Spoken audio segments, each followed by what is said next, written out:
சேரர்களின் துணை தளபதி அண்டிரன் காடுகளினூடே படையை தலைமை தாங்கி வேகமாக நகர்த்தி வந்திருந்தான். பரம்பினர் காடுகளில் மறைந்திருப்பதை கண்டவுடன் முதலில் சுற்றி வளைக்க கூறியிருந்தான். மரங்களின் பின்னால் மறைந்த பரம்பினர் என்ன செய்வது என்று நிலவனை பார்க்க நிலவன் வேகமாக யோசித்தான். சேர வீரர்கள் இருபுறத்திலும் சூழ்ந்து விட்டதை உணர்ந்தான். காத்திருக்கும் ஒவ்வொரு நொடியும் சேர வீரர்கள் அனைத்து புறங்களிலும் சூழ்ந்து கொள்ளும் வாய்ப்பு அதிகமாவதை உணர்ந்தான்.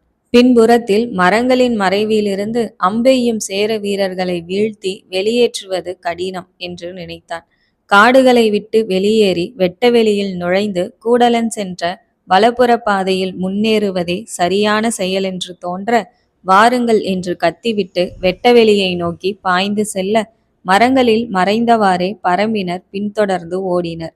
வேகமாக முன்னேறிய நிலவன் வெட்டவெளியை அடைந்த கணத்தில் குதிரைப்படை வீரர்கள் வந்து சேர நிலவனின் இரு கைகளில் இருந்தும் வட்டுக்கத்திகள் மின்னலாய் வெளிப்பட்டு குதிரை வீரர்களை வீழ்த்தியது.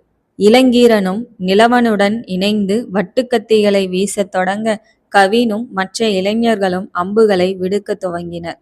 கூடலன் சென்ற திசையை காட்டிய நிலவன் செல்லுங்கள் என்று கூற பரம்பு வீரர்கள் வேகமாக நிலவன் காட்டிய திசையில் ஓடத் துவங்கினர்.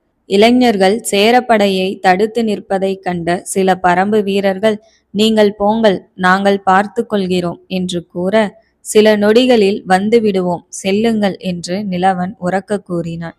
நிலவனும் இளைஞர்களும் சேரப்படையை மலையாய் தடுத்து நிற்க பரம்பினர் வேகமாக கூடலன் சென்ற திசையில் தொடர்ந்து ஓடினர். நெருங்கிய அனைத்து குதிரை வீரர்களும் அம்புகளாலும் வட்டுக்கத்திகளாலும் வீழ்த்தப்பட குதிரைகள் காடுகளில் தொடர்ந்து ஓடின.